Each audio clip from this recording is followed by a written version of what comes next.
me, Kieran Lee, back in the room, and let's go talk about mental health. Okay. So,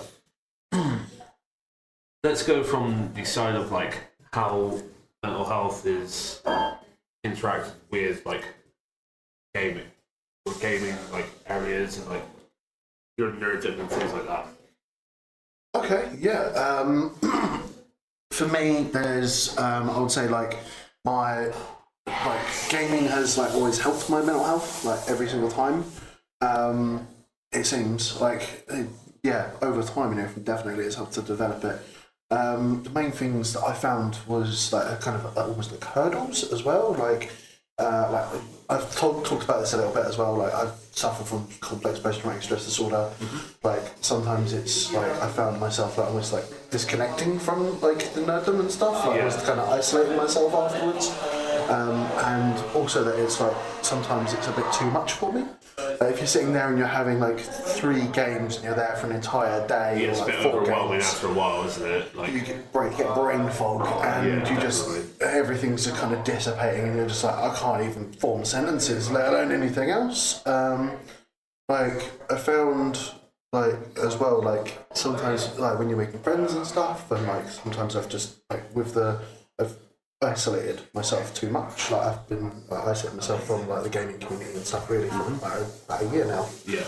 I just needed a bit of I needed a break myself, so like I just kind of excluded myself and had to kind of concentrate myself for a little bit. Yeah, I've done things like that before. Like there's been like sometimes I broke away from like a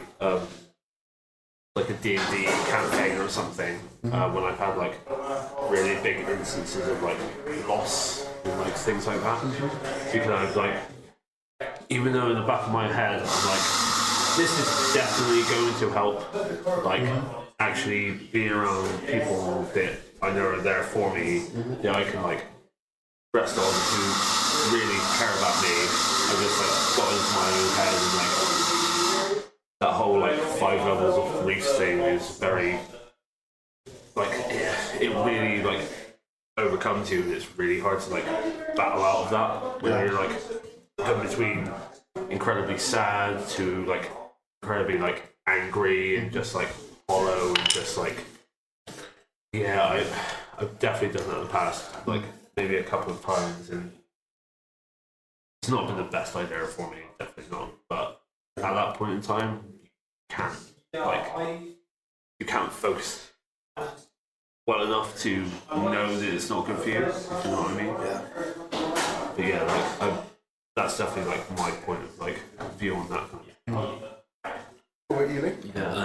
Yeah, so I find, I touched on it a lot in the first half, that I find that in general, a lot of the hobby as a whole, the painting side, is my sort of personal sort of support for my mental health, and the community gives me support and I give a lot back to it. I think for me with the community, like you said about the going close thing, I am guilty of that. Like, I can, if I find myself going close, I excuse it to myself because I'll be going close by doing loads of painting. So I'm still kind of, I feel like I'm being part of it, but I'm also, but then I'm like in my little cave, being like, leave me alone. But for me, sort of, when I sort of look at it, part of why I probably have ended up running a lot of things is because then I'm committed to going. Yeah.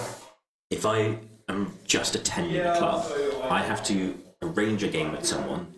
I then have to not let myself cancel that game, which I'm all too bad at, like being sat at home being like, I don't want to go out, even though I know that once I'm out and I'm playing a game and stuff, I will enjoy it. It will be good for me. I am all too bad at being sat at home in my little, rotting in my pit, being like, I just want to stay here and be gross and horrible. Yeah. So by running the thing, I have to. I still arrange games when I'm running nights and that, but like if every Wednesday and Thursday I come down and run, like I'm either running it or one of the crew who are here as responsible crew, I have to be here for that. So that overrules me not wanting to.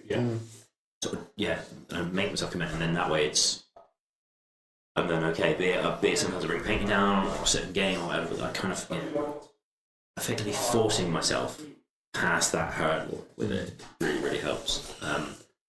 It's a really good thing. And then like instead of the first half, the actual act of the gaming or being part of the community, once I'm here and doing it is fine. It's getting past my own little sort of the beast in the back of my brain. Yeah, it's going like it's sort of sat there going like, fuck you, everyone hates you, fuck you piece of shit, stay at home. And it's getting past that little voice, like that kind of like black dog on like the chest, kind of like snarling at you, going like,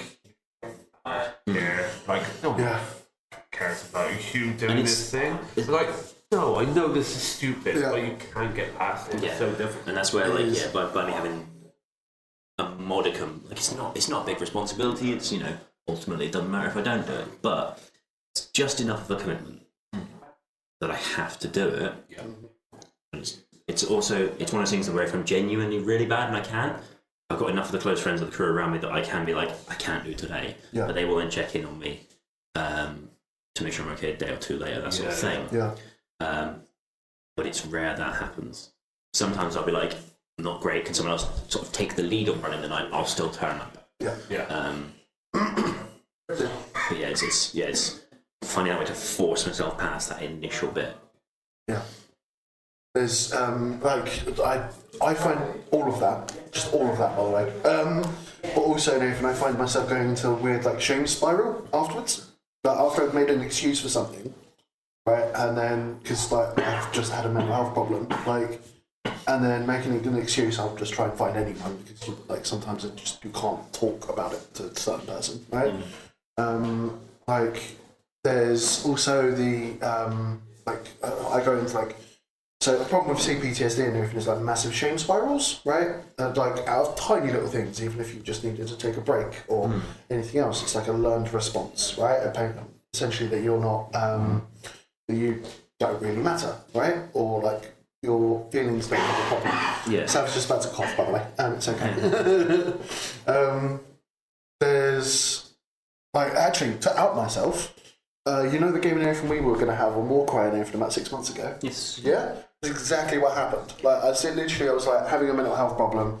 I was sitting there going like, I'm having a fuck ton of flashbacks. I really don't want to be around anyone anymore. What fucking excuse can I have to like counter this game between us? And I was like, I'm not going to make it, right? Like, and then I don't even know what the fucking excuse I used, to be honest. But no, exactly. Yeah. And I was like, I was having a mental health problem and I couldn't go. And then for days afterwards, I'm like, I really wanted to make Lee my friend, and blah blah blah. It's a big thing. Not to talk over you, but like to sort of it again loops back to something I said in the first half, where I now realise that I help others out in the community, and I have some sort of standing within the community. Something that I sort of try to do with the club is we try and. We don't make anyone talk about mental health. Like that's deranged. But we make people more comfortable about talking about it. Like me and a couple of the others who are on the organisational crew, we all suffer with similar sort of things. Yeah. And we're open about talking in our public club spaces. Because if the people running the damn thing, if everyone goes, it's commonplace that there's various mental health things within the nerd community. But if people can see that the people running it are suffering with it as well, and we sort of it's trying to destigmatise it. I think is probably the right word. Yeah, exactly. It's that kind of fighting against the toxic masculinity bullshit, isn't it? Yeah. Like none of us are the most masculine people in the entirety of the world, but like there's still going to be that massive like kind of it's just that societal norm of like bury it, like nobody gives a fuck about your opinion, like just happy wife, happy life, that kind of bullshit. This came up the other day, with tangentially something akin to this came up the other day when talking with it was a child of someone within the friend group. I won't specify names so that we're not child. But the kids clearly interacted with a few people online, that sort of thing, and he said something about someone didn't look very manly. And it was someone who's not bearded and gruff and I can't remember who they were talking about. But then we kind of talked with them about that and about like what is manly and this sort of thing. And it's like it's being in touch with being able to admit when you're failing, being able to admit when you're struggling, all that sort of shit. Yeah, that's true. Like fuck being the chiseled physique and alpha bro and all that bollocks. Alpha bro bollocks, That can all get in the sea. Fucking awful. Fuck right off. It's being comfortable with your weaknesses. Yeah. Yeah. Like, it's you better as a person. It does. Like, sorry to cut you off. No, it's just fine. Like, I'll say, I think I've already said this once and everything in this podcast, but like my father taught me, right, it takes courage and conviction of your own emotions to feel them, right, to stand up to them, feel them, to cry, right, because like if you don't cry, right, and you're like if you don't show them like at least in like a healthy way, right, then you're gonna bury them and then they're gonna burst out in a very toxic fucking way, right? Because you're gonna sit there and chew on them and chew on them and chew on them and bury them and bury them and bury them and bottle them the fuck up until you explode. Right? It's true, and I will say that. Sorry for going on, but I have exploded many times. Yes. That's one thing that happens when I get overwhelmed. And things Exactly. like that. And I hate when I do it, and I try and do it away from everyone if I can, just because I know it's not something I like. Yeah, I do, but it's so like ingrained. I try to like get away from it and like unleash my like emotions in like a much healthier ways and stuff. But it's hard, and I know that it's not bad because the fact that I'm actually trying to work on it and trying to like seek healthier like avenues for it and everything. But it happens, and I'm not too hard on myself nowadays when it does happen. Yeah. Because if you're hard on yourself when it does happen, and then it kind of starts to spiral all over again. It doubles down on it. It does, yeah. Yeah, I guess these like self-hatred, like wrecks and shit. And, But why not kick yourself when you're down? Why not? I say that sarcastically. If that was, exactly. Let's just put a big sarcasm sign up right there. Like, please be compassionate to yourself and actually feel your own fucking emotions, because otherwise it's gonna hurt. Like it's gonna be even worse. So. And there's a lot of like the way you address coping with that and that sort of thing. Like if you need to take the space to deal with it in your own space, that's right. But also, it's the learning to not be afraid to ask for help as well. But that's a bigger step, because there's processing yourself and processing your own emotions and that sort of thing. So it feels like we're all at a stage where like we might not necessarily be able to deal with them fully well, but we can process when we aren't. So we can understand that now. Like when I was younger, I used to be an angry little shit because I didn't process what was going on, and like processed it through anger. Not okay. These days I can be more aware when I'm struggling, and stand when I'm struggling, and try to communicate when I'm struggling better. Sometimes I can. Sometimes I just have to be like, I need to just sit. But I've got a few close friends and that sort of thing, and my partner who I'm able to be honest with them and talk to them about like not necessarily the entire goings on in here, because the entire goings on in my head, half the time I'm not honest with myself about it. But when I'm at that struggle point, I'm able to say that I'm at the struggle point, that sort of thing, and I need particular help with particular things or what have you. And it's just always a constant building on top of that, and building on top of that, and building on top of that. My brother's really good at seeming to just know when I'm struggling, like just by tone of like we'll send messages back and forth all the time, and if I'm a little bit screwball, my brother will just get that vibe from a message straight away. I've got 3 brothers and they all know me exactly like that. They're like, "Are you struggling with something, mate? You okay?" And I'm like, like my brother Simon was like, "You're quiet at Christmas," and I'm like, "Yeah, I'm struggling. I can't talk about it right now." And I just gave him that in a look, right? Like, And there's a couple of like one of my very close friends from the club. He just seems to he struggles with his own things, but he seems to have that same sort of bead on me. Like he knows when I'm not doing it right, and often he'll just send like either just a picture of his cat or just some stupid bollocks meme joke. But it's just enough that he knows that effectively it's a digital version of a little slap on the face and go, "Come on." But it's just enough to break that little rut you find yourself stuck in. My friend Luke does that exact same thing. Like every so often he just like gives me little penguin pebbles. Just being like, "Here's a meme." I'm like, "Thanks, bro." It's always I love you too. there's sort of an over-glamorized idea of what sport needs to be, that it needs to be like the movie thing of either, taking your bro out, sitting on the front of a car overlooking the Golden Gate Bridge for the movie cliche thing, while you pour your full heart and soul out to each other. Nah, sometimes it's just going, I ain't 100% today, and you go, need anything? Because I'm here if you do. Yeah. And sometimes that's all it is. Sometimes knowing there's another voice who's there if you need it. Yeah.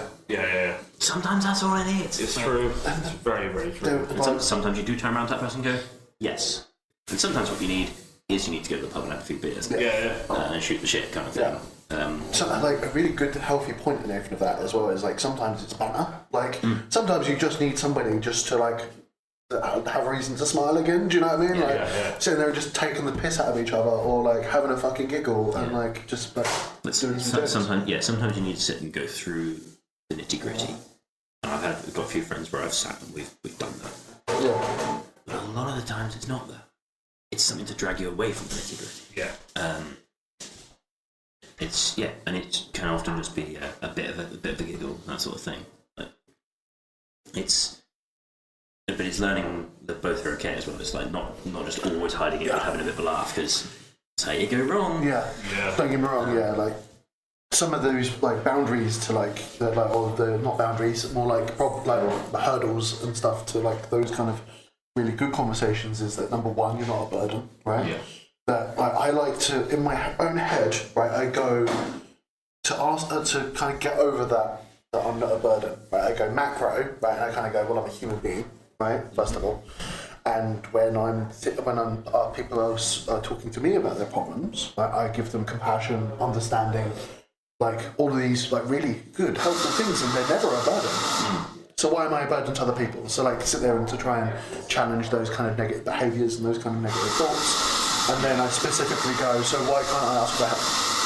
And then you go, well, there's no actual reason. Actually, I'm not a burden, am I? I'm like, my problems actually aren't that big. They're big to me. They're not big to anyone else. Like, and also that like sometimes it's that like you can never shovel another person's shit unless they pick up a shovel too.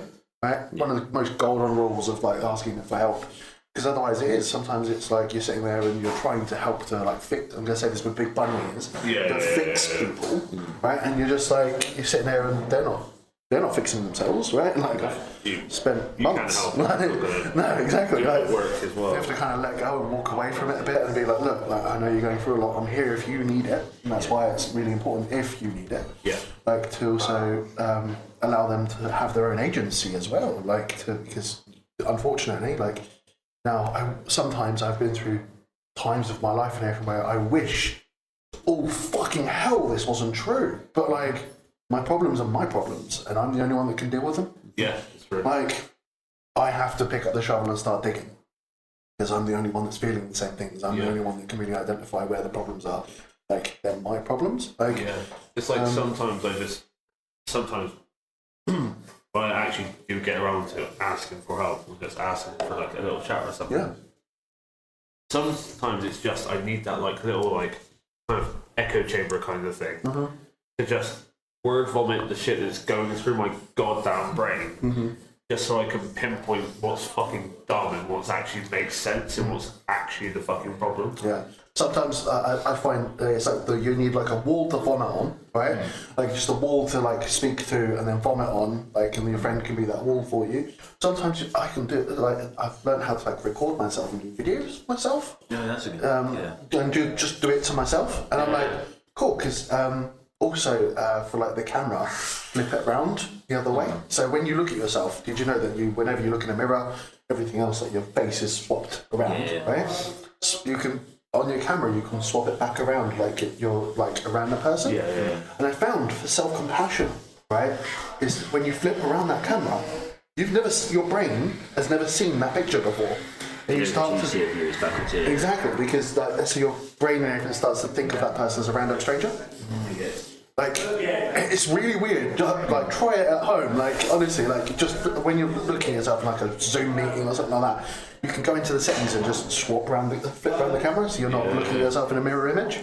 And your brain will be like, who the fuck is that person? It's very weird, like, because you know that that's you logically, but your brain doesn't know that that's you. And then you're like, I start to be able to have compassion for that man instead, because it's like, just weird mirror work. What can I say? Yeah. But I find the just word vomit of ideas, be it to a person, be it to a video of yourself. Often that's enough. If your brain's just sometimes too busy with bad, then it's like a cloud of bees. And it's often how I've described it. It's like my brain's often it's like it's full of bees. I'm not completely get that. And but a lot of it's then like there's a lot of, there'll be a lot of negative thought, a lot of bad, but you can't latch onto any part of it because it's all just there. But the more you try and catch it, the more you get frustrated by like trying to pin down a thought. So by actually then saying it out loud in any shape or form, or writing it down can help as well. But just putting it outside of your brain then gives you a chance to go, okay, I can deal with that bit right now, so I'll do that first, and it's one thing off the list. Whereas if you try and do it in your head, every time you try and latch onto one thing, there's 12 more behind it, and you constantly just can't catch it. You put it down on a list, and it might seem daunting and intimidating or whatever. It might seem a lot of it might be unmanageable, but you can pick one or two things where you're like, oh, I can fix that. And then you can start going off that list almost, and then you can. It's a really good idea, actually. Like, it's not like constantly being dogpiled by like one. Don't treat it as a to-do list. Just get the thoughts out. Like for me, I put mine on a page. It really helps because then I can, from them being on a page, I can then pull out a to-do list of things I can immediately fix. Like if I am stressed already, then if my environment is messy, then that's an extra stressor. So it could be just simple shit like there's some laundry on the floor that I haven't sorted out. And it's a simple little thing that normally isn't a bother. But if I'm already stressed, already angry, already anxious, already upset, already depressed, then that over there is looping as well. In my brain, I need to sort that out. But also you need to do this, and fuck you, you're terrible, blah blah blah. And you can go into this and like, oh wait, laundry's there. Do that. And then I find that if I'm doing a few rudimentary tasks, it can be enough that then you feel like everything else kind of slots back into place or shuts up for a little bit. Or you get into like this weird place where, kind of great place to be honest, where like you're fixing one problem and then you're being able to fix the next one and then the next one and the next one. Like sometimes it creates daunting, like just for like depression. I was just to call it apoplexy, but that's not the right word. But basically where you are stuck in a hole and in bed. Like not being able to do anything because your brain is like bees and you can't even get out of bed. Everything seems too daunting. Like just to sit there and like I learned it from like reading. There's like a little orange book of like NLP, right? Which I wouldn't recommend to everyone, right? It's a very weird and dangerous book, right? Because you'll sit there and like I went into this weird manic step where I'm like constantly trying to fix everything, and it was very not for everyone. But I learned too much on the other side. Exactly, and this weird mania. You need that like level. But I learned it can be even more damaging than like. It really can. Like I was in a very dark place, but you wouldn't have. It was a mania instead of a depression, and but like just concentrating on one thing, like just one thing you can fix, right? I needed to go for a wee, right? Just going to that point, right? It was like. It feels a little bit oversharey, but I feel comfortable with it. But I've been so depressed before, right, that I've physically not been able to get out of bed for weeks on end. Like, like it's been like it's been like 2-3 days, and my dad's been like we need to like get you the hell up, and you need to go for a wee, or like you've been like I can't do this, Dad, like, and. When it's about my brain went into a weird dark place. Let's go back. But concentrating on one thing that you can accomplish helps you to start to think of the other things that you can accomplish. Like it's something that I didn't so much read it anywhere. It just seems to have been one particular thing that I've learned to put together, be it through oddly doing my commission work and having too much of a queue there, that I then translated that managing skill into life. It's something I do and also help out my partner with as well. That we, it's if you're sort of feeling overwhelmed by too many tasks to do, like it's the obvious simple one that's quite relatable to everyone is the room's a bit of a mess, or your house is a bit of a mess. Tidying the house is what you need to do, but that as one task. When you're in that mental shit pit, that's an impossible task. It's an unscalable mountain. Yeah. You can't take that first step. No. But instead, so what I sort of will then do is I'll go and I'll do this to help my partner out, my partner will do it to help me out, because sometimes I do get overwhelmed by it. Like I'd say right now, I'm quite a good amount to say right now, but there'll be points where I'll be sat frozen in my chair at my desk. I'm like, the room needs to be tidied, but I will not be able to see separate tasks other than I have to tidy. Yeah. And things need to tidy. Yeah, and you feel like you're trying to scale a mountain, but you can't do it. There are any small parts of that. But it's something that me and my partner sort of now help each other out with by whichever one of us needs the help, the other one will sit and sort of rationalise and go, okay, cool.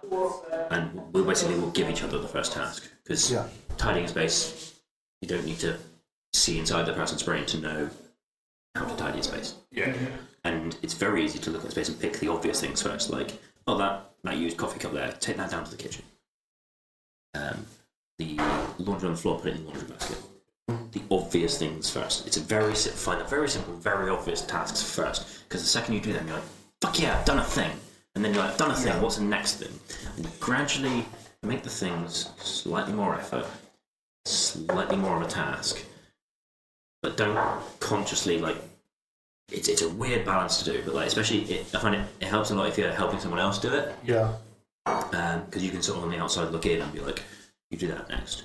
And then if you've got the space and time to help the other person out, or the other person's helping you, you give them the simple task and then you do a task at the same time. Yeah. And then you get things finished and it sort of snowballs through. And sometimes also for me, it's simply looking at, like, I've got part of what I do, I have a huge eBay store and I have a big pile of stock to list. Currently that's just in the way in my room. It's a big pile of stuff. It stresses me out because it makes me feel like it's untidy. But listing it on eBay, like, it's a thing I need to do. Yeah. Can't do it all in one. Even if I sat down for an entire day, I can't do it in one go. Hundreds of things to do there. Instead, I just sometimes will sit and look at it and go, okay, that's that sort of thing, that's that sort of thing. I sort of almost catalogue it. And that in itself helps, like breaking it down into Several little piles. being aware of what smaller tasks I have. Really, really helps. Yeah. It's the flip side of the hobby thing, like where a hobby is great for mental health and that sort of thing. A lot of people, myself included, and I mean, you basically mentioned it earlier, are all too guilty of going the other way, especially with that, like, I don't know what the word for it is, but when you buy a new thing, getting that little hit of like, oh yeah, I bought a new thing, and that very briefly helps with your mental health. That's like, why you dopamine hit. I got a little new thing, woo! And then you go home and you put it on the pile of things. And then the pile of things becomes this looming monolith. Instead of being a dopamine hit, it becomes the opposite. Yeah. The looming pile of plastic shame. Yeah, and far too many people, like, and it's been a thing, a bunch of people at the club have been pushing on this, is like, it's not a pile of shame anymore, it's a pile of opportunity. A thing I did through the start of 2024, I set myself a thing of, I have a huge cupboard of projects. I set myself a thing of any project in that cupboard, like any army, that by the end of 2024, I haven't done something with, is getting sold. Yeah. No matter how emotionally attached I am to it, because if I haven't, and that's not me saying I'm going to finish the project in the year. It wasn't that. So like I've got a Romans army for historical gaming. I painted one little unit for them. That counts as having touched that project. Yeah. Yeah. I've done something with it. I also have a 3,000 point Primaris Space Marine army, half of which is still on sprue and has been for 3 years. I didn't touch it in 2025. That's getting sold next week. 2024. 2024, I did. What year is this? I didn't touch it. How old am I? I didn't touch the Primaris Space Marine army last year. Yeah. So as much as I'll get them out and I'll look at them and I know that I'll be like, oh yeah, I'm going to do this with this project. I'm clearly not going to do that. Yeah. Or I'm not going to do it anytime soon. Yeah. If the drive kicks in that I have to do that project somewhere down the line, screw it, I'll rebuy it. I just need to get out of my space because it's just it's a looming thing in my to-do pile that clearly I don't necessarily have the drive to do right now.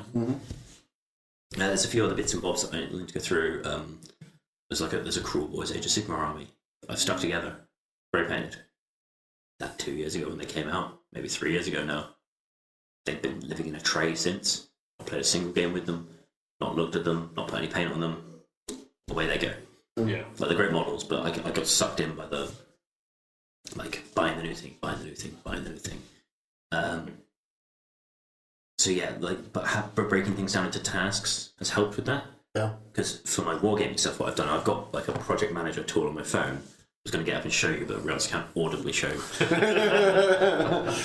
got a project manager task on my phone, which is broken down. Every project's broken down into the various parts of it. Which then also means when I do complete a little thing, I can kind of tick them off a list, which is also a little dopamine hit from completion of stuff. And it means like right now I was wandering around downstairs at Excelsior where we are now, earlier on, looking at all the models, and like they're really cool, but actually there's none I'm going to buy right now. Yeah. There's a few I'd quite like to get in future, but like I'm sort of pushing back into that impulse buy. The tiny dopamine hit isn't worth it. Doesn't help with mental health in the long run.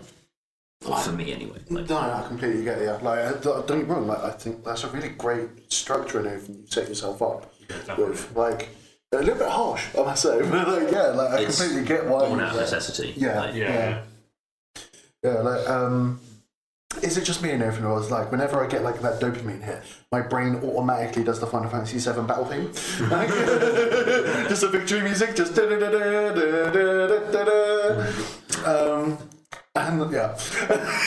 just achievement unlocked. That's for me. Yeah. I do feel like mine's probably more like the Mario, the wahoo! We were literally doing that sound in the car park when we were walking. Like, we were just having this weird like moment in there, everyone like goblins and like But Sorry, Kenneth.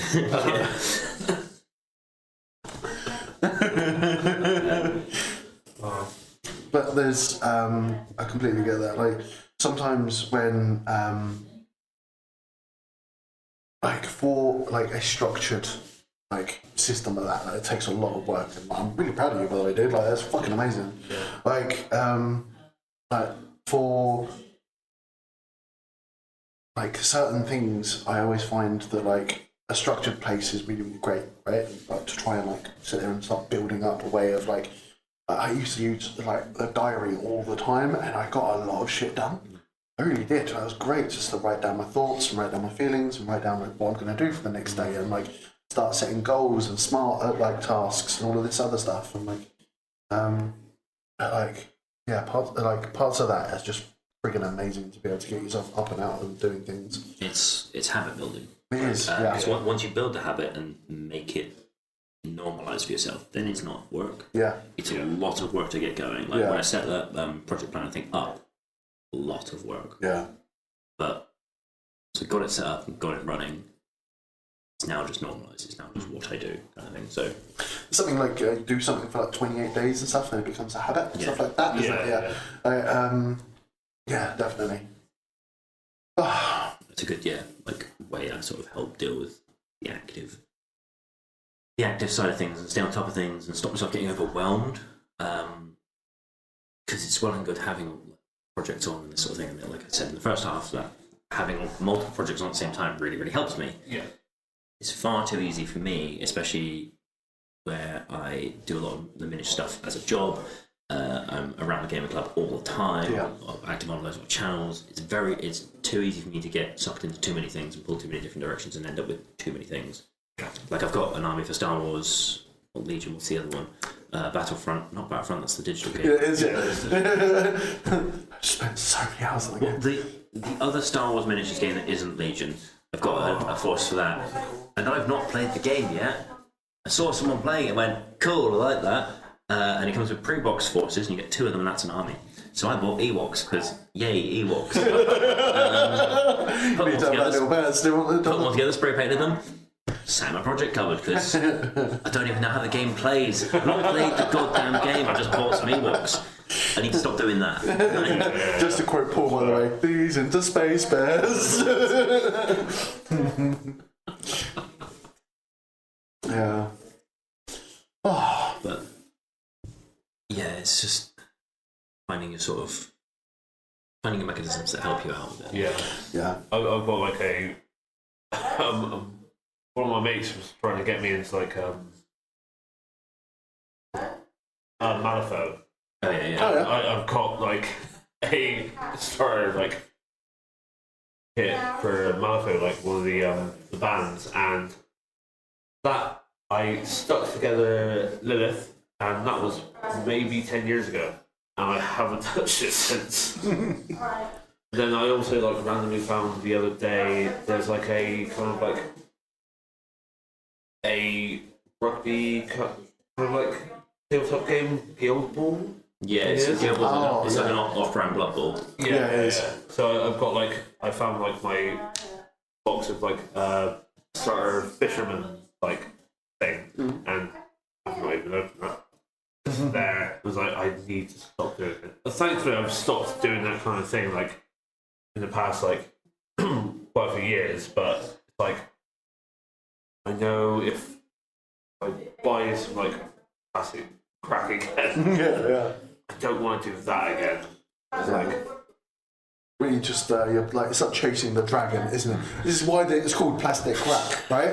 It's because sometimes, right, there is an addiction to it. Like there really is. Yeah, that's what I was saying with the buying for the sake of buying and that sort of thing, especially like with the Warhammer stuff. It's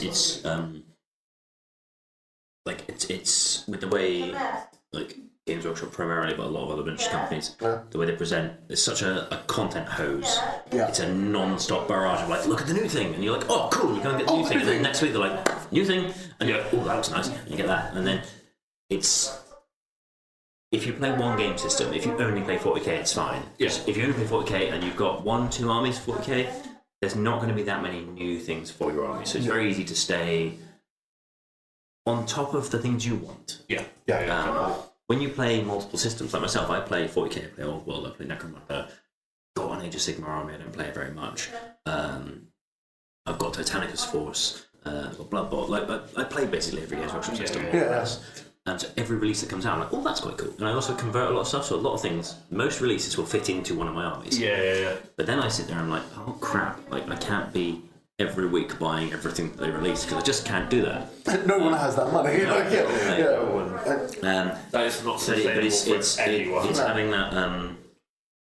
It's a thing a few people within the game club have recently. Is having that sort of awareness to be like, these new things are cool. But what one of the guys at the game club does now is when new stuff drops, he'll write a list using it with it, and then he will wait a month. Because unless it's limited release, these things are going to be on shelves for fucking years. You don't need to buy it on release day. No. And unless you're playing tournaments that need you to have it straight away, how much I can get it? So he'll write a list and sort of sit on that list for a month and come back in a month's time and be like, do I actually want to play this, or is it just sit shining in colours? Other people will just intentionally wait a month or two from something being released. They will set themselves a reminder in 2 months after release, so that they then treat that as release day. And then if at that point, if they actually want it, get it. Mine sort of, I just tend to. I've got certain systems that I'm more into. Certain things for that, like Necromunda, pretty much just the models for it are so good, and they're not that regularly released. So those I don't buy everything, but like all the cool character models, I get most of those. But they're really cool. They fit my vibe of what I paint, and I've got what was an Imperial Guard / Inquisition army, and they all kind of fit in there in that paint style. So they all fit into one big project as well. One of the purest forms of that addiction, right, is math rocks. Clicky clacky math rocks, right? Dice. It's like dice, like I know so many dice goblins, right, who literally like, I haven't got that dice set yet, and they just keep going because it's new shiny math rocks. I went to this alternative market just before Christmas, and there was a whole thing of dice. I was like, no, I went over there about 3 to 4 times. I was like, no, I don't need any more. I've got myself for D&D. I've got like a wooden chest that's about 6 inch wide, 4 inch deep, and about 4 inch tall as well. A proper little treasure chest thing. 4 times a cigarette packet, basically. If you use nautical measurements. I'm just doing it for What's that in vapes for the kids? Like one vape high and then like four. Let's not. This wooden chest I got is my D&D dice box. I've got a bunch of stuff in there. It's some sets I've been given, some sets I got, like, the D&D magazine that came out where issue 1 was £2 and it was a full set of dice. That's just a good deal. That's not this. That doesn't feel like hoarding stuff. That's just, it was a dice tin with a full set of dice for £2. Bang. Job done. Yeah. Because I used to DM a lot of D&D, so it's good to have spare dice. Yeah. I have enough in there to run a table. A lot of these days I don't have the time or the time availability to commit to running D&D. I'd like to play in a regular group. I don't have the time availability. So what I tend to do these days is I end up either playing a lot of one-shots or guesting as like a DM NPC in people's campaigns these days. Yeah. But often it's someone running a glorified one-shot stuff for new players. Yeah. Not all DMs have shitloads of dice, so my little box ends up helping out. The table can borrow. Yeah. I'm sorry, but what DM doesn't have a fuck ton of dice? Like a lot of ones around the club, like slightly newer DMs. Actually. Oh, okay. Yeah, it's fair enough. They'll have like 2 or 3 sets, but they don't necessarily have enough for a table. Yeah. But my little rule I got myself is like that box is only about half full at the moment, and like that box, I'm never going to overfill it. Yeah. And also, any dice sets I get are only going to be lumped in that box, so any special dice sets that are expensive aren't worth it. Because they're just getting hung in a crate with a bunch of other dice. Once they're in the crate, they're just the same as the £2 set of dice from the D&D magazine. Yeah. So, if there's a nice set of dice for like a £5, sure. But I'm not going to spend 30 quid on a set of dice. No. So that's my way of coping with that and stopping myself. Because I'm real bad at the impulse. And dice sets are always an impulse buy. Yeah. They're like, oh, that's They're cool. a couple of quid, aren't they? They're a couple of quid. They're so easy. This is why it's like the purest version of that, like that weird dopamine here. Because like I have got thousands of dice, right? Just to put it into comparison, right? I've got 2 massive wooden boxes that are about just a bit bigger long as my forearm, right? And then I've got, and they're like deep as well, they're like this. I've got 2 of those boxes, about 2 cigarette packets high, by the way, just to use optical measurements, thank you very much. long ways, yeah. Oh, that's going to be a thing now. It is, yeah. I don't know why. Like, I don't really even smoke anymore, but like, unless I'm drunk. But, there's also, like, we've got, I've got 2 of those, right? I've got 1 massive sack, right? Giggity, which is filled with just random dice. And then I've got another massive, like, it was like knitted by, like, a girlfriend of a friend, right? Yeah. And it's a massive, like, just, like, hand-knitted, like, sack. I've got all of my Warhammer like ones in, right? My Warhammer ones, just all D6s and like a few like random percentiles or like scatter dice and stuff like that. And then I've got a really, really nice like little like almost like a pen box with metal dice in. I've got like 2 or 3 of them now. I've also got like my travel dice as well. That always stays inside my car. Just in case Dungeons and Dragons appears in front of me. Like people are like, oh, you want to play some Dungeons and Dragons? I don't have any dice. You want some plastic crack, huh? Yeah, boys. Street D&D. Yeah, straight Dungeons and Dragons. I've come here to drink milk and play D&D, and I've just finished my milk.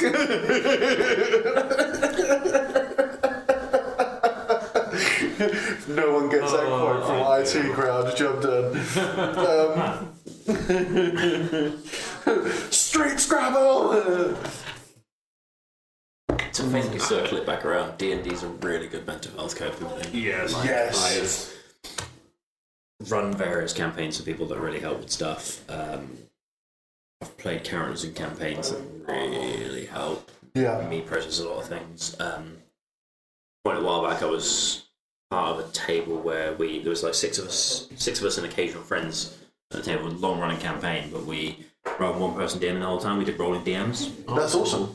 So all 6 of us had a character, but whoever was DMing their character would narratively be off doing something else. Yeah. And it's up to you as when you were DMing to decide where your character was, or you can just hang out with the party, but they're kind of just there. Yeah.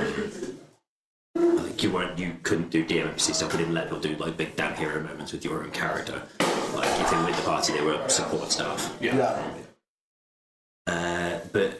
So it'd be like people would do 2 to 4 session mini arcs within our world. So everyone could do like slightly long form one shots, or you could even like some of the group who'd never DM'd before got a chance to DM, and they basically would find one shots online, free-form one shots, and just gently fudge them to fit our crew. I was always the one for the setting that if last minute the DM couldn't make the session, I would infill. So I did a lot of stuff set in a dream realm, so that you know, if Sav was DMing the table for us, 4 session arc going, but we were 2 sessions in, you can't drop another story in there. No. But a dream arc, you can drop a single session dream arc in there, and mine gradually built across 10 sessions of like 10 one shots, but I linked them all together. They were all set in the dream realm. And they would just drop in whenever. Eventually, I was like, cool, I need 4 sessions to run a story now, guys. And I ran the climactic story of the Dream Realm, stereotype thing of big evil thing threatening the realm. But if he destroys the Dream Realm, then no one can sleep. So destroys sleep and effectively then controls the entire existence. Love it. But a lot of the demons of this dream god that I sort of used were my own nightmares. And my own darkness and my own depression. I made my friends fight my demons. That's amazing. And they and also chef's kiss on that one. It's also they didn't know this until afterwards. After every little arc, we did like a debrief afterwards to explain what things were. If it was homebrew stuff, if it was pre-form or one shot, you don't need a debrief. Not really. But after homebrew stuff, we did little debriefs of like, you know, the person who'd written it would be like, oh, well, I planned for this, and I thought about this, and also you guys didn't encounter this spear, or blah, blah, blah, blah, blah, blah. Yeah.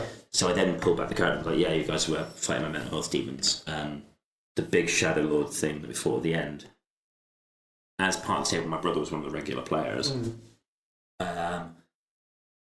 He was also going to be moving away from Bristol shortly afterwards at this point. So this is going back some years now.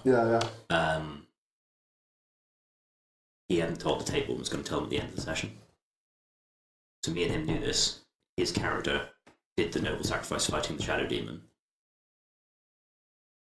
Both me and him knew he was leaving, so we perma-killed his character. Love it. In this noble sacrifice book.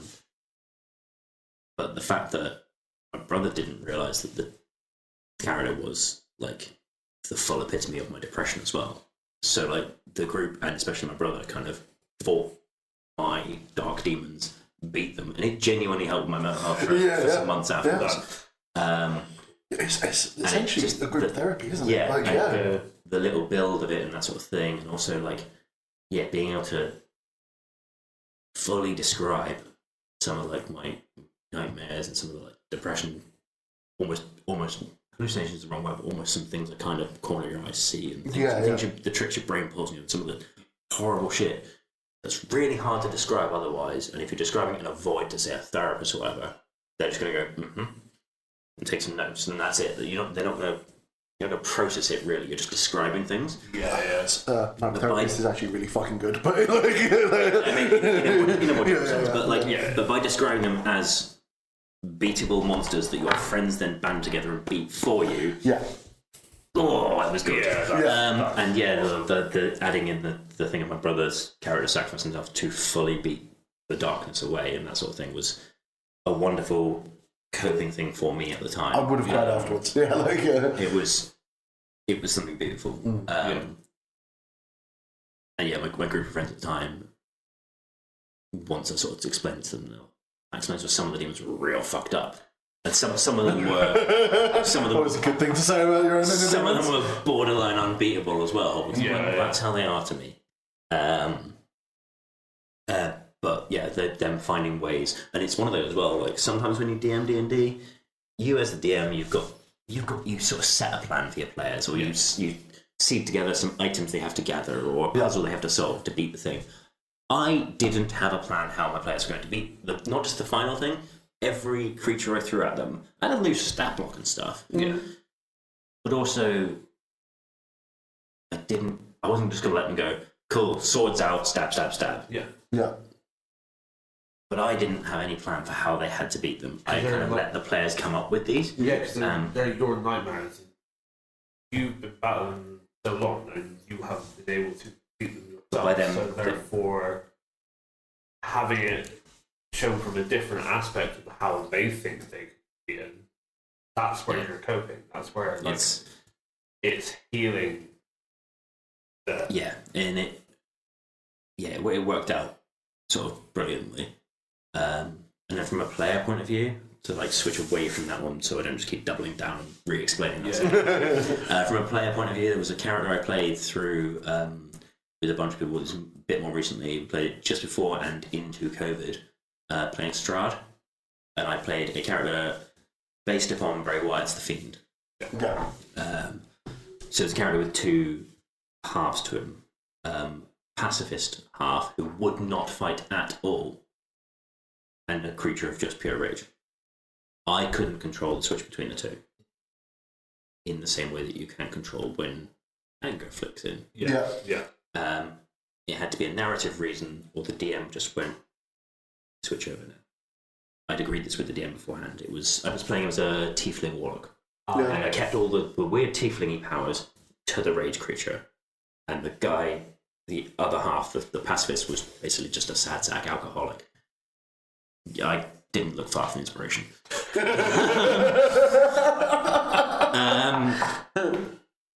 playing that character through Strahd was good, and in its own way sort of helped process a bunch of stuff. I was going through rough. I mean, start COVID, the world was going through a lot of rough stuff, but I personally was also going through a bunch of stuff. Probably not dissimilar situations to what you said, like divorce and all this sort of thing as well. Seems to happen to a lot of people. It's something you had to actually spend time with someone who went, oh yeah, we don't get on. This is an abusive relationship. I didn't realise this a bit more. So I was going through all that sort of shit as well, and that group and the sort of the thing from there was quite good.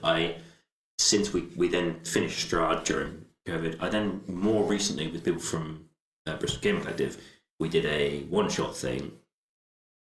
And I okayed it with the person DMing the one shot. I revisited the character. I brought back this character I'd used in Strahd because he survived through Strahd and ended up just kind of. He had had it when he shifted between the two personas. He had colossal memory issues as well, which is a thing I really have. I have horrible memory issues. So I basically took that aspect of him because the anger stuff kind of felt more dealt with. Yeah. And I took the memory issues thing. We took him into this one shot. As he doesn't know how he got where the one shot was set.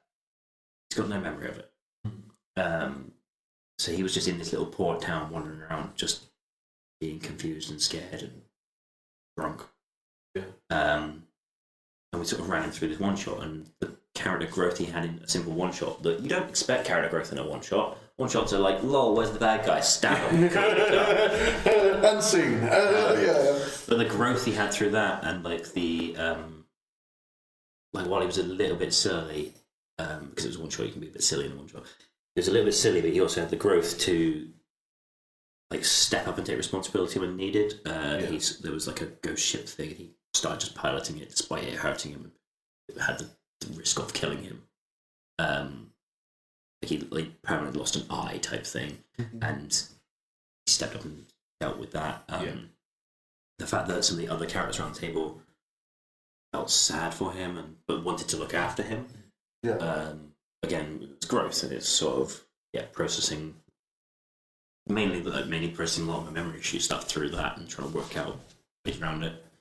Good processing mechanisms. Very much so. Dungeons and Dragons for me and everything's always been a really good just group therapy session. Yes. Some of my favourite characters and everything, Mahi's and everything, which was my bard, right? He was me being me who, for myself, right? I'm quite an extroverted introvert, right? I can talk to people now, but that's a trained skill, right? But naturally and everything, I go into my hidey hole. I play computer games and I read books. for me to recharge, right? My heat and everything was completely different, right? I put on like this completely flamboyant, just like fuck anything that moved, right? And it like just like with a rapier, just Puss in Boots basically, with my own accent, right? Like, and it was fun, and I took everything like just at face value. I didn't overthink anything, right? And like, it might sound like I just decided to make do like a crappy bard, right? But for me, it was I wanted to do something completely opposite from myself, right?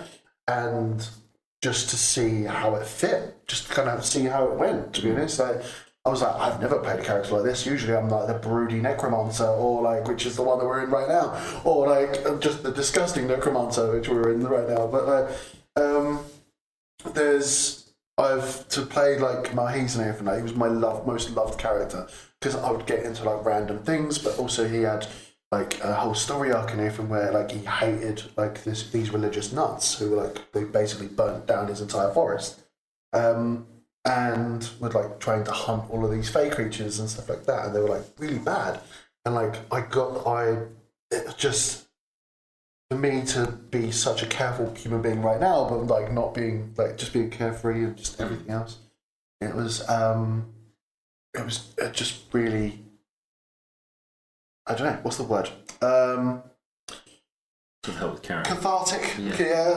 Just kind of help with like my own kind of like character flaws as well. Like it's like honestly, D&D is just group therapy with dice. It's the thing I found a lot. Like whenever I come up with a character, be it for a one shot or a campaign, I tend to come up with a very simple core concept of like I don't look at the stat blocks first. I come up with a loose idea. Yeah. Be it sometimes it's what if Bray Wyatt's the Fiend was in D&D. And I go from there, but then that evolved into me dealing with initially some anger stuff and then later on some memory issues. Sometimes it's a silly name, sometimes it's a silly concept. One of my much loved characters in that round table that I mentioned earlier on with the shadow thing where we did the rolling DMs. Yeah. My character in that was a reluctant necromancer. Didn't want to be. It was thrust upon him. That was the only school of magic he could do. He was called Johannes de Volesse, which is Pidgin German for John the Wizard. Yeah. I love it. Because it's how I name characters. But I don't know how else to name them. I basically just describe the character and then put it through 3 languages. And I did that as well. Mine is Jad Baljar, right? It's literally like king, cat, cat, cat, cat, and like 4, and like 5. I literally do that as well. It's literally just like cat. Yeah. So Johannes de Volesse or John the Wizard was a reluctant necromancer. And he started out as just a simple gimmick of like, I wanted to play a necromancer character, but you can't do that in a good party. You can't have someone be like, rise my undead minions. So it's like, how can I do a necromancer in a good party? And it's like, he doesn't want to be. And then I'm like, cool, how can I grow the character from there? Yeah. And in growing the character from there, that's where then it became this development of myself and helping me. Because I was like, how do I backfill from him being this back to how did he get there? Digging through his loose backstory, it's like, right, he went to a high-end school within the D&D setting, which at a high-end school they would teach magical classes and that sort of thing. And I had it that he was quite good at certain things at this school, but not good at magic. But people expected him to be because he was intelligent. He should be good at that. He should be very good at it. This is definitely not any reflection on myself. Should be very good at these things. He's intelligent and kind of pressured into it by those around him. Yes. But he fucked up. Yeah. And with it being D&D, I had it that within the magic classes, he accidentally killed someone. Leading him down a path of recluseness and obsession with him studying healing magic. With an oath to himself that he would never accidentally take a life. However, he wasn't very good at magic. It's the meme of the necromancer just a very late healer. Yeah. I had it that because we played this campaign, we played from at level 1. So in level 1, you can say a necromancy, but you don't actually get necromancy until level 3. Yeah. So at that point, you're just a wizard with a few basic things. So I went all down the route, like the healing spells and stuff, or some of the ones that like skirt with the edge of death stuff. So then when we got to level 3, I had where he starts to learn basic reanimate and that sort of thing is where I had someone died, and I said, I'm going to heal them. Saying to the DM, what I'm actually doing is casting reanimate. But as far as everyone is seeing, he's going, I've got this.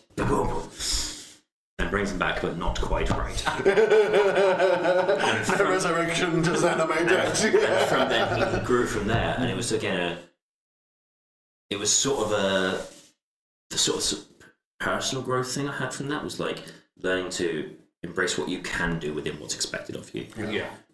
And also accepting that like just because you should be good at something doesn't mean it was a sort of like it was dealing with a lot of stuff from my youth of like being intelligent and loosely good at maths doesn't mean I should be an engineer. It doesn't mean I should. Yeah, exactly. Doesn't mean I should be doing all these things. Yeah. Similar. So it helped me process a lot of that. Like. Yeah, I completely get that. Like, the first like couple of characters like I had playing like D&D with my friends, they were quite kind of like quiet characters. They didn't really like do a lot of like.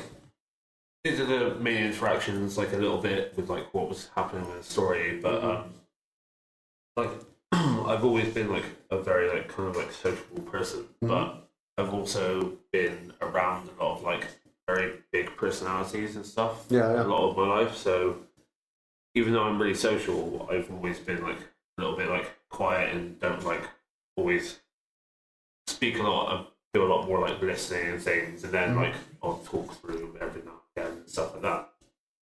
But like there was a character I started like playing when I was in like COVID, which is like my character Dalbar, who was like crazy ass like bard, didn't give a shit about being serious in any way, shape, or form. Yeah. And he was just a massive foodie and just so what the hell can I get away with kind of thing. Stealing random shit, like all that stuff. They were from the party, just from dickheads. Like we're walking around like asshole guards and like shit like that. Yeah. There was like several times like we'd like run into a room and like they're all like concentrating on like trying to find like the puzzle piece we need or like blah blah for like the next bit. And I'm like, oh wait, I smell sausages and burgers.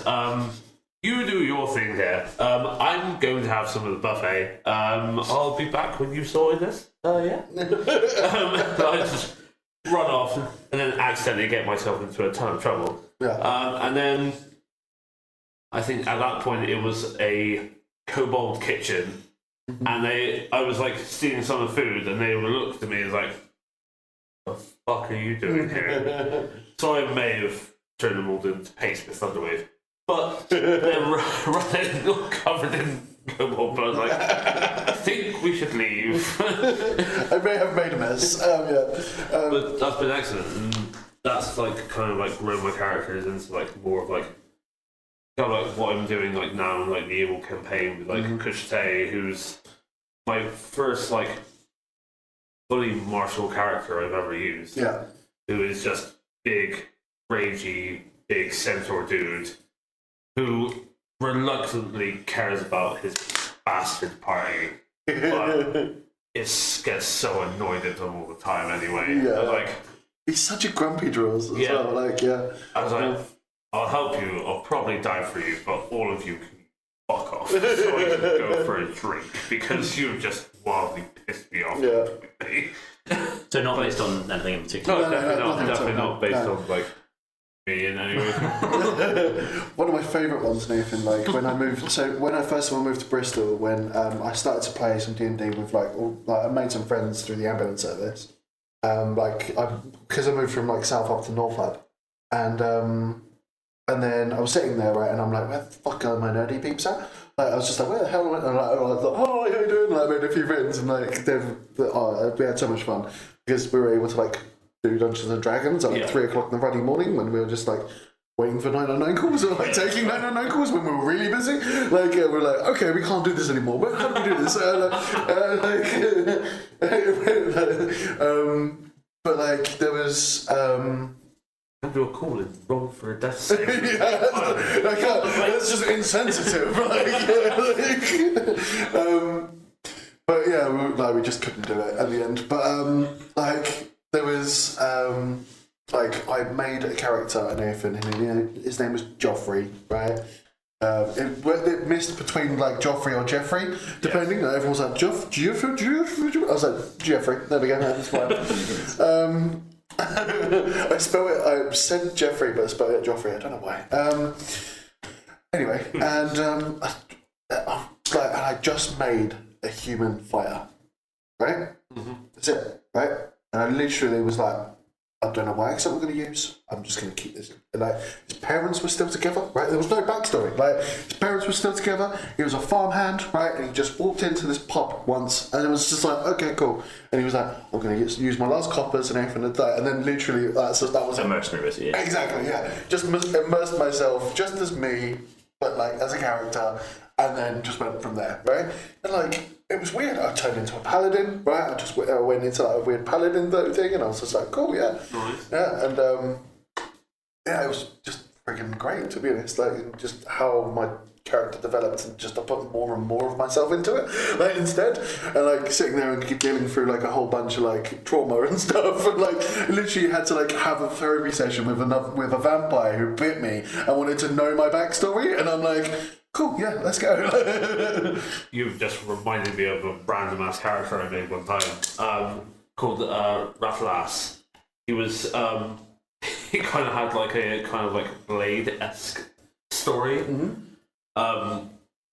So his family and clan were all parts of this village that had a big temple that they all lived in. Yeah. To I think it was Helm.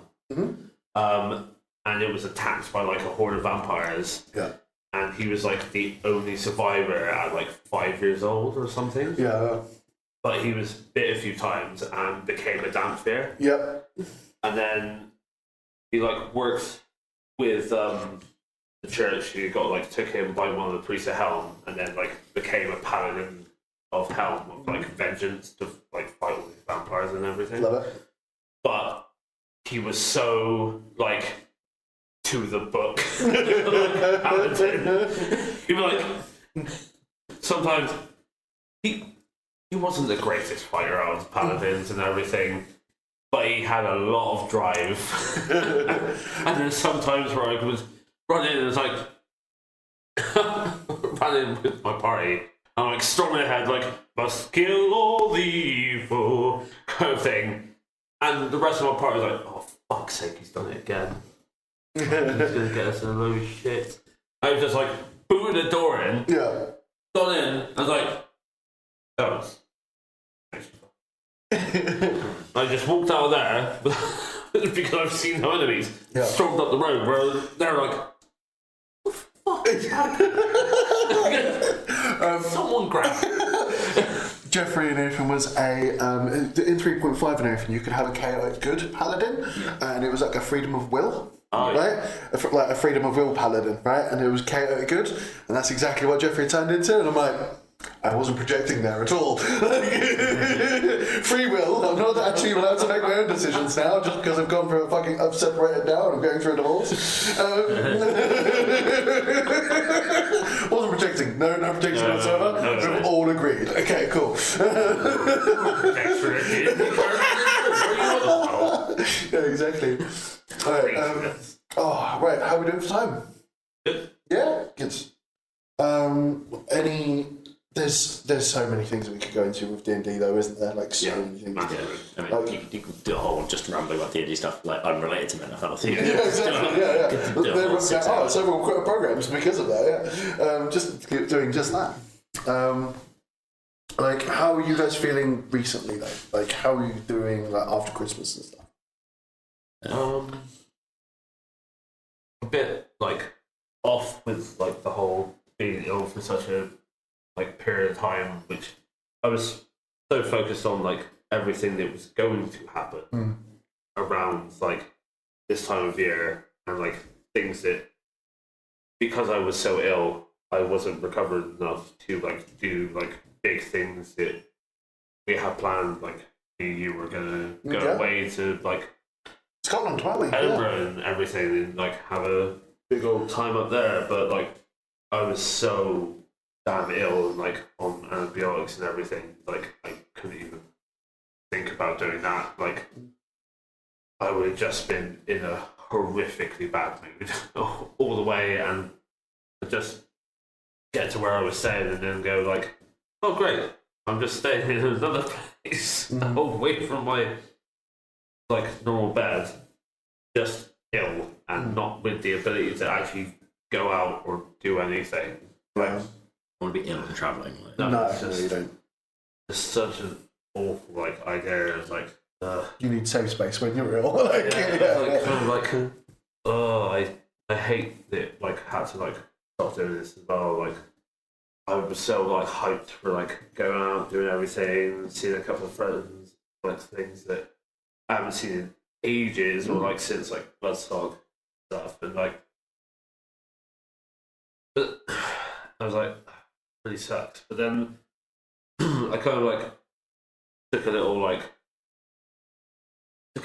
time to really like think about everything, and was like, no, this is a smart thing to do. it was, yeah. Like, you can go like any time, like just like book like a long weekend or something off, go up another time. It'll be less busy, so you can actually do what the hell you want as well. Yeah. It'll be a lot of like nicer period of time. It's not like I could only go and do it like that period of time ever. It's like a silly like there's silly little like things that get in the back of your head. It's like, ugh. But then, yeah, I think going into this year, there's a lot of like stuff I want to do, like kind of like maybe like trying to maybe get this podcast, like maybe like some of the small comic cons around Bristol. Maybe it's like a little like thing or something, just like spread the words. Things. I can't wait till like the weather starts to warm up, and then we've got like Comic Cons, and we've got like random things to go to. Yeah. Definitely, like Really cool. Yeah, I got myself tickets for Bristol Comic Con. yeah. Yeah, we need to do that. Yeah, we do, don't we? Definitely, actually. Like, right now, maybe? Like, Yeah, probably. Yeah, Yeah, second we start recording. Just... and bye. Like, what about you, Lee? Nathan? Like, how are you finding, like, just the entire year, or, like, just Christmas? I mean, as I said right back at the start, the festive window is not normally a good one for me. So Yeah. kind of, and combined with being ill, I kind of just, here we are out the other side of it, I guess. Yeah, It's yeah. probably the best way to put I it. survived! Like, there was goods and bads, as is expected for that sort of window. But I'm kind of like looking ahead, and like where I'm sitting right now, looking ahead, I'm kind of like cautiously optimistic. Yeah. Like I've got a lot of work stuff in my queue, but I'm kind of staying on top of all the stress with it and that sort of thing. I've talked about the way I'm sort of managing my own stuff. I've got a lot of sort of organisational things I'm trying to stay on top of this year, which not letting myself get to a chaotic state tends to help my mental health, because when it gets to that chaotic state is when I then it's easy to do the snowball. You start of to like, snowball and spiral, don't you? Yeah, fuck it. definitely. So if I can hold myself a step away from that stage is probably better. So yeah, cautiously optimistic at the minute. Like, Nice.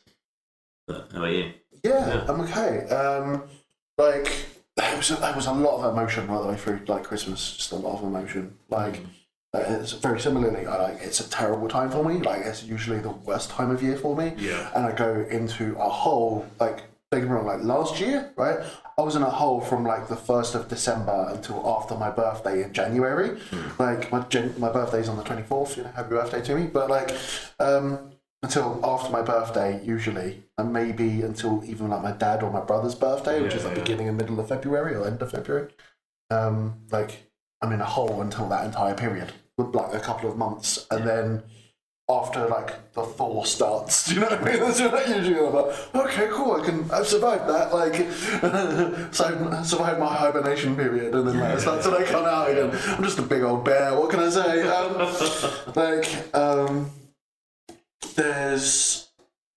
There's like, but this year, like, I've for my entire year, it's been a really, really rough one, but also a really good one. I've been able to start to like have like really in-depth therapy. I've really kind of committed to myself to actually like helping to heal my PTSD and my complex PTSD, and like my dad has even noticed it over the phone, and I've not seen him in months, and he was but he's like, people are starting to notice it, that like I sound different than what I used to, good, right? Yeah. Exactly. Like, I used to have this massive stammer like all the time, like, and that's all changed. Like, I don't feel very much different. I've noticed that I'm a lot more behind my own eyes, but like the entire year has been like just one big learning curve for me.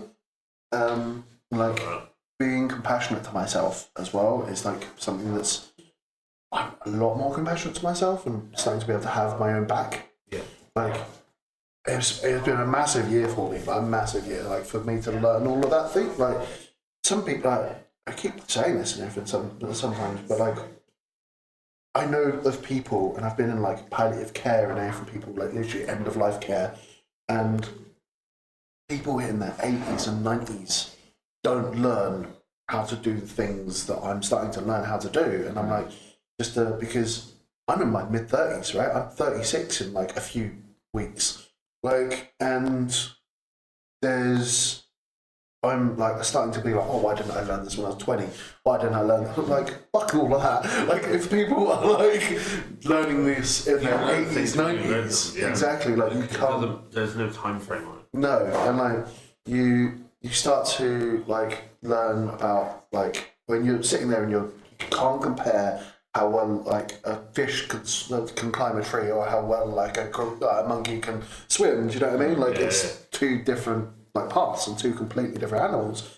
Like same with like you can't judge yourself based upon other people's expectations. Like some people, right? They learn how to love themselves really well and like really easily, and they've got kind and loving parents. They learnt that when they're like 5 years old, and something that like, you know, I'm like, damn you! How is it so easy for you? Like, and but like, there's some things, and like I've found that when you learn them, like because of also the journey you've been through, you have learned them properly as well. Like you know them integrally. I can teach them to other people. I can talk about them really well, and like I can sit and go like, cool. I actually know why and how to love myself, as well as also learning like to do it as well. So it's like it's like the difference between like being able to walk or like being like a walking trainer. Like I can train myself, like my gait and everything else. Like you said, the thing of feeling like you haven't changed that much, but also being aware that you have is really good. Because if you do too much change and sort of force your hand on thing, it's the thing of you can get yourself good quickly and easily by following the right checklist, but then you are only ever one little fuck up from slipping right back to the worst point. Exactly. Because when you slip, then you'll slip all the way back. But if you feel like you've not changed, but you can also then tick off a list of things that have changed, then that's the good like gradual. That's the growth you need. Because then if you slip, you're only ever going to slip back a notch. Yeah. Exactly. Which you're always going to slip. Everyone is. It's true. So as I've thought, like you can't speedrun healing. Mm-hmm. Like it's not possible. No, it's not. It's not D&D. There isn't a magic. I wish. I fucking wish somebody could wave a magic wand, please, and make it all just disappear. Like no, it's not a possibility. No. Just take it slow and steady and heal at your own pace. That's the healthiest way you can do it. It is, and like good sustainable change. And I've done the whole, I'm just going to ignore I've got problems and like try and just, you know, make it look like I've changed. I've done that. Got the fucking t-shirt. I think we're all like, we're all in our fucking 30s. Like I think we've all been there. Like a few times. Yeah. And then you sit there and like the first time you're like, oh, I just didn't do it in this way, or like I didn't do it this way, or like and like or just that particular therapy thing doesn't work because it doesn't work for me. I'm like, no. Yeah, exactly. You just come up with a whole bunch of problems, then and then come with excuses. Exactly. Yeah. And you just sit and hide behind that shit instead of actually healing. Actually working on stuff. Like been there. I think we've all got the t-shirt, the shoes, and the fucking membership card. Membership card. Banner. Your membership, you're fucked. Oh no. How do they keep getting my address? But being able to like commit to yourself and kind of go like, look, I'm going to become my own parent, right? 35, almost 36 now. Like I'm old, I'm big enough and ugly enough. I can fucking sort my own shit out, right? And the only like sometimes I've been like as a like almost like a harsh parent to myself. Right? I've been like, you fucking get up right the fuck now and you go and do this thing, right? And like honestly, it's not like you'll try this or like you'll be a manipulative parent and you'll sit there and go like you need to do this because this is how you get a cookie. Do you know what I mean? But to be a good and kind parent to yourself and sit there and go, look, you're okay. Like I've got all of these really good things about yourself, right? And you've got all of these things that we need to improve on. Yeah. But integrally, right? You are lovable, right? You're not tainted, right? You're not like disgusting in any way, right? You're not tainted and you're not broken, right? Sitting there and saying that and actually meaning it. Like I've done a lot of stuff where I've closed my eyes, right, and I've meditated and I've put like my child self in front of me and then given him the love that he deserves. Like giving him the kindness that he deserves, and like honestly, like I'm half crying right now. Like it's really fucking powerful. Like sitting and just doing that simple meditation, and then like just extending upon that, like is amazing. Really is. Like if anyone wants to try it at home, like close your eyes, take a few deep breaths, and everything, center yourself, and then put your child self in front of you, and within a few seconds, I'm still crying. Like it really is. And then like having my therapist kind of have that, and then we've kind of extended it and kind of looked at like other parts of myself, and then reminding myself that it's now 2025, and like I'm no longer like this hurt kid anymore. Having that kind of with stuck memories with CPTSD. This is a monologue. Stop me if this is not this isn't any good. But with CPTSD and everything, like some memories are stuck where I'm still the young child, right? Yeah. I'm still the person who was homeless. Like I'm still the person who was homeless when I was 11 years of age. Like I've still got that hole inside my chest when I'm like a child and nobody wants me. Like and then you sit there and go, instead of allowing that kid to everything to kind of be stuck there in that time and space, sitting there and just kind of grabbing him and giving him the love that he deserved in that moment as well. Being like, you're safe. It's okay. Like me as a 35-year-old as well, and having that weird comparison where I'm like, you survived that, by the way. Like you can actually. You're here to tell us that happened. Yeah, exactly. Yeah. Like you survived that, by the way. Like it's really fucking powerful, and having your own back. Oh, it's like so good. I want everyone to try it. But yeah, like what kind of lessons have you guys learned in your 5 years? Like over this year, in fact, for this year. You can put one thing.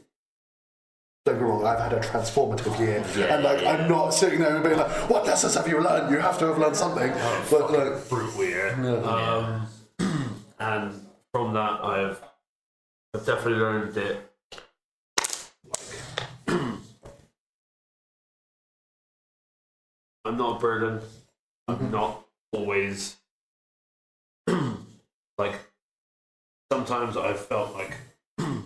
Even though I felt like I've been doing everything like really right and everything, I've had someone telling me that I've been doing everything wrong and I'm not working hard enough for them. That really hurt me, really broke me down this year. And being able to really come out of that the other side and think to myself like, no, I was doing the best. I was doing even better than I thought I was. Like for that person, I was trying to like literally give them like the world in every avenue so that like I was making their life easier, and I was still like being treated like I was like a demon and like was screwing everything over for like their life. And I was like, how is that even a fucking thing? Like I know I've always been this caring person. I've always put people way in front of myself. Rage. And like, I hate that I was brought down to such a level that I like thought that I wasn't that anymore. And like being able to like acquire that and go like, no, you are a caring person. You always like care for your friends and everything that you love is up there. Like that's you, that always will be you. Remember that. Like take that on board and like you are a genuinely good person and just like give some time for yourself and like don't like overwhelm yourself with everyone else's problems. You've got your own as well. Like take some time to manage those as well. And yeah, it's been pretty difficult, but I'm finally like seeing that. Learning how to not be like the doormat. You know what I mean? Like it's like a really, really big step. Right, and putting yourself first it's not about putting yourself first. It kind of feels like the wrong mentality, doesn't it? It's actually just using the resources that you have and putting that love and kindness onto yourself. Yeah. Instead of other people. Like just start off with being just a little bit more compassionate with yourself. Yeah, definitely. At least to the standard that you give everyone else. Like at least, you know, you can maybe edge it up a bit. Like, maybe like a notch or two, but at least everyone else. So yeah, there's always a kind of point, isn't it? That time? Oh, sorry. My, I don't know. You had a look on your face. I was like, mine's fairly like probably a brief one. It's not quite not been as transformative a year as yours or as rough a year as yours. To summarise it in one word, but mine's just been a general, and this is me learning through myself and through my partner having a bit of a go at me occasionally. To stop being so fucking hard on myself when I slip.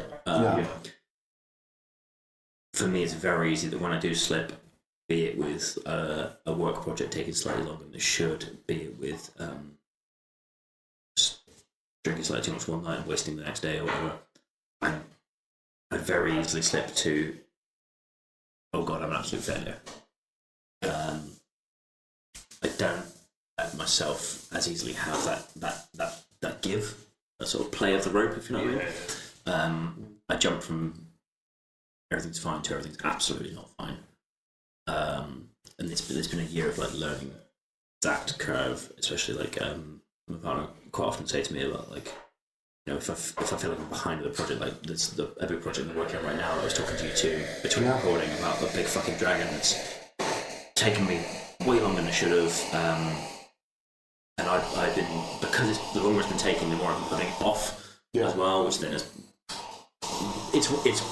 it's a singular example of a trend throughout the year where like, if a project falls behind, I feel like I'm failing, be it a personal project, be it a work project, whatever. But it's that swing to immediately going, oh god, I'm a failure. Whereas, you know, as my partner points out, I'm painting miniatures as a living successfully. Yeah. Like I done a profit last year. The last tax year, I haven't even done from March 24 through. I haven't done the finances on those yet. But the last tax year, I turned a profit doing it. That's really good.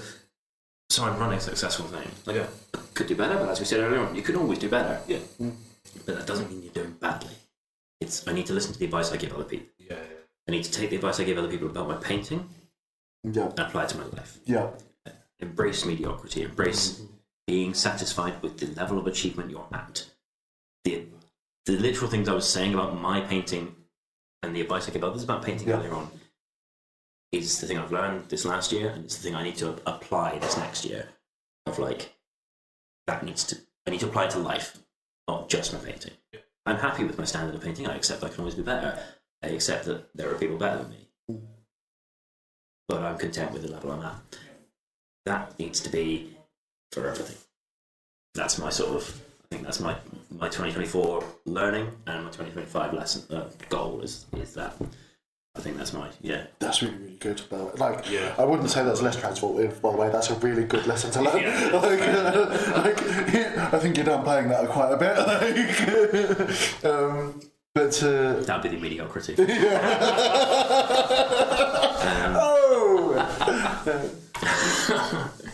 That's really important though, because sometimes in anything, like to flip that coin in anything, sometimes it flips really quite easily from like everything's either great or terrible.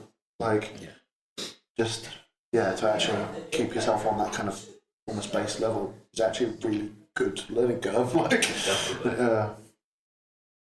it's. I think for me, it's one of those that's like my childhood memory is fuzzy, but I think it's one of those that stems from all the way back at childhood of like, if you're not the best at something, then why fucking bother? Yeah. Because of schooling over up and that sort of thing, and my friend group happened to be like the top set students. I think I was a smart kid as well, but I was never quite the straight A student. So compared to them, I was a failure. But so that's obviously left its little grubby little fingerprints all over my brain. And taken 20-something years to unstitch. But hey, fuck it, I've got that little framework I've learned this past year. Fuck yeah. And I'm gonna apply it next year. So Sweet. Oh yeah. See how it goes. Fucking epic. I think for all of us and everything as well, like the kind of overriding theme is that like don't judge yourself if you take a step back. Like if you get knocked and you go down a little bit, like even if you go down a lot, like you can still get back up at the same level, like quite easily. And it's not like you're going backwards either. You've already learned it. It's so much easier to climb out of that fucking hole. Like you've got steps now. You've got a ladder, right? You've got a ladder with all of the rungs in it. Like you've already made sure that the ladder's sturdy. Like you can use it. Like yeah. And each time that you kind of get knocked back, or you kind of get, my dear God, I almost went into that song. I knew the more you spoke like it, there was such a massive chance of it going. I'm just moving swiftly on. Just stop.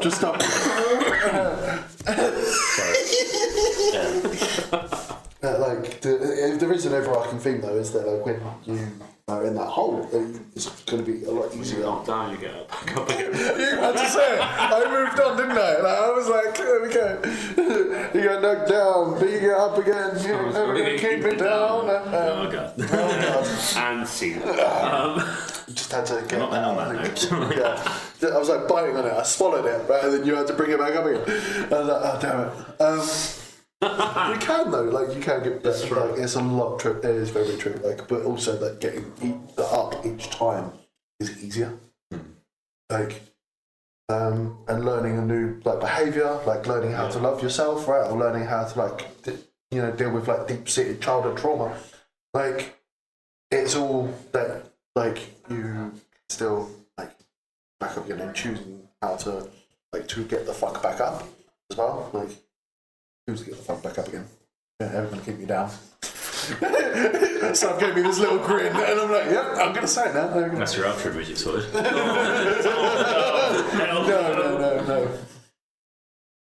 Right. Thank you, Lee, for coming on. It's alright. It's been an awesome time. I will try and put in as much as possible in the show notes for things that we have talked about on this pod, and I think that's it from us. Yeah, we are